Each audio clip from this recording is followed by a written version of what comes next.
ಎಲ್ಲರಿಗೂ ನಮಸ್ಕಾರ. ಪರಮಾನಂದ ಚಾನಲ್ಗೆ ಸ್ವಾಗತ. ಈ ದಿನ ನಾವು ಗಣೇಶನ ಹಾಡಿನ 2ನೇ ನುಡಿಯ ಅರ್ಥವನ್ನು ತಿಳ್ಕೊಳ್ಳೋಣ. ಎಲ್ಲರೂ ಈ ವಿಡಿಯೋ ಪೂರ್ತಿ ನೋಡಿ, ಹಾಗೆ ಪರಮಾತ್ಮನ ತತ್ವವನ್ನು ಅರ್ಥಕೊಳ್ಳಿ. ನೀವು ಪೂರ್ತಿ ನೋಡಿ ಲೈಕ್ ಆ್ಯಂಡ್ ಶೇರ್ ಮಾಡಿದ್ರೆ ನನಗೆ ಮುಂದಿನ ವಿಡಿಯೋ ಮಾಡೋಕ್ಕೆ ಸ್ಫೂರ್ತಿದಾಯಕವಾಗಿರುತ್ತೆ. ಈಗ ನೋಡೋಣ.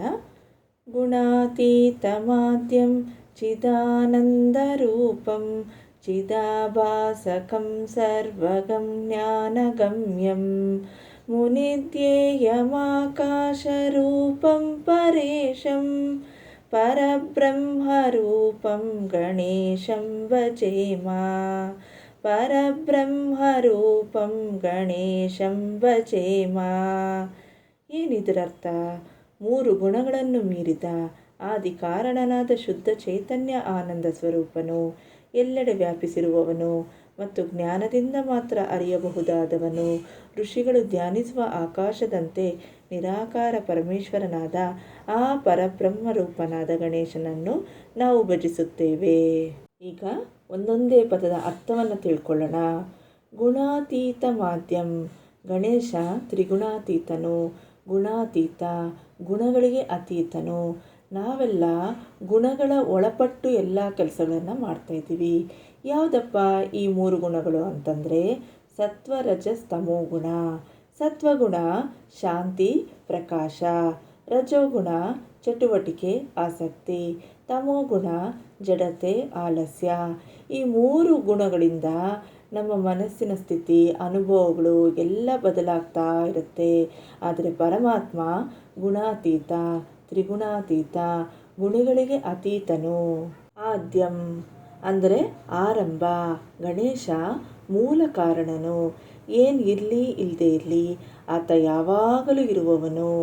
ಒಂದು ಉದಾಹರಣೆ ನೋಡೋಣ.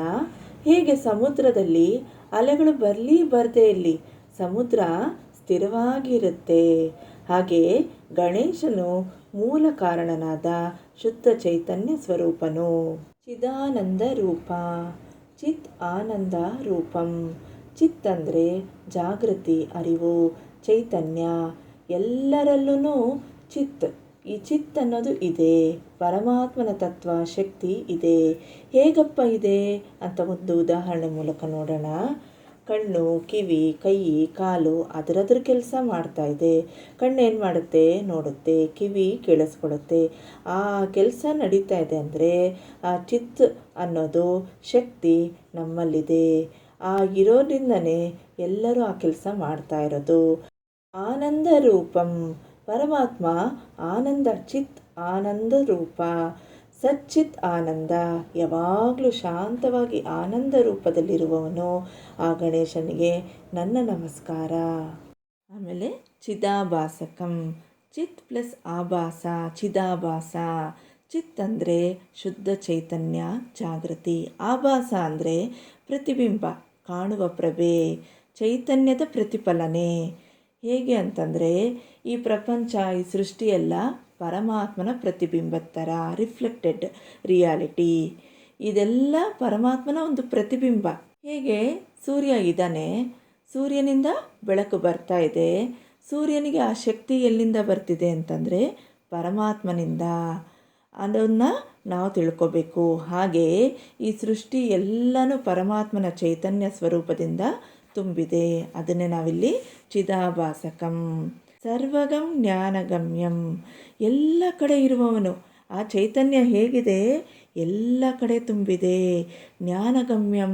ಅದು ಯಾವುದರಿಂದ ತಿಳಿಬೋದು ಅಂತಂದರೆ ಜ್ಞಾನದಿಂದ, ಧ್ಯಾನದಿಂದ ನಾವು ಅನುಭವ ಮಾಡ್ಕೋಬೋದು. ಜ್ಞಾನದಿಂದ ಅದನ್ನು ತಲುಪೋದು, ಅದರ ತತ್ವವನ್ನು ತಿಳ್ಕೊಂಡು ಅದರೊಳಗೆ ಮುಳುಗ್ಬೋದು. ಹೇಗೆ ಅಂತಂದರೆ ವಾಯು ಎಲ್ಲ ಕಡೆ ಇದೆ, ಗಾಳಿ ಎಲ್ಲ ಕಡೆ ಇದೆ, ಆದರೆ ಕಣ್ಣಿಗೆ ಕಾಣುತ್ತಾ? ಇಲ್ಲ. ಹಾಗೆ ಪರಮಾತ್ಮನ ತತ್ವ ಇಡೀ ಪ್ರಪಂಚದಲ್ಲಿ ಇದೆ. ಸರ್ವಗಂ ಜ್ಞಾನಗಮ್ಯಂ, ಎಲ್ಲ ಕಡೆ ಇದೆ. ಅದನ್ನು ನಾವು ತಿಳಿಬೇಕು ಅಂದರೆ ಜ್ಞಾನದಿಂದ, ಧ್ಯಾನದಿಂದ ಸಾಧ್ಯ. ಮುನಿಧ್ಯೇಯಮಾಕಾಶ ರೂಪಂ ಪರೇಶಂ. ಮುನಿ ಅಂದರೆ ಯಾರು? ಪರಮಾತ್ಮನನ್ನೇ ಸೇರಬೇಕು ಅಂತ ಆಕಾಂಕ್ಷೆ ಇರುವವನು. ಅವನಿಗೆ ಧ್ಯೇಯ ವಸ್ತು ಯಾವುದಪ್ಪ ಅಂತಂದರೆ ಪರಮಾತ್ಮನೇ. ಯಾವಾಗಲೂ ಪರಮಾತ್ಮನ ತತ್ವವನ್ನೇ ಧ್ಯಾನ ಮಾಡ್ತಾ ಇರ್ತಾನೆ. ಆಕಾಶ ರೂಪಂ ಪರೇಶಂ, ಆಕಾಶಕ್ಕೆ ರೂಪ ಇಲ್ಲ. ಹಾಗೆ ಪರಮ ಚೈತನ್ಯನಾದ ಗಣೇಶ ನಿರಾಕಾರನು. ಆಕಾಶ ಹೇಗಿದೆ ಎಲ್ಲರಿಗೂ ಗೊತ್ತಲ್ವ? ಆಕಾಶ ಹೇಗಿದೆ? ಆಕಾಶದಲ್ಲಿ ಮೋಡ ಬರುತ್ತೆ, ಮಳೆ ಬರುತ್ತೆ, ಗಾಳಿ ಬೀಸುತ್ತೆ. ಆದರೆ ಆಕಾಶಕ್ಕೆ ಏನಾದರೂ ಆಗುತ್ತಾ? ಏನಾದರೂ ಇದೆಲ್ಲ ತಗುಲುತ್ತಾ? ಇಲ್ಲ. ಹಾಗೆ ನಮ್ಮಲ್ಲೂ ಎಲ್ಲ ಮೋಡಗಳ ಥರ ಆಲೋಚನೆಗಳು ಬರ್ತಾ ಇರುತ್ತೆ. ಕೋಪ, ಸಂತೋಷ, ದುಃಖ, ಸುಖ ಎಲ್ಲ ಮೋಡಗಳು ಬಂದು ಹೋಗ್ತಾ ಇರುತ್ತೆ.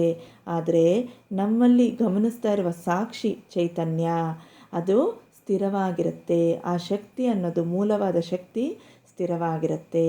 ಅಂತಹ ಗಣೇಶ ಯಾರಂತಂದರೆ ಮುನಿಧ್ಯೇಯಮಾಕಾಶ ರೂಪಂ.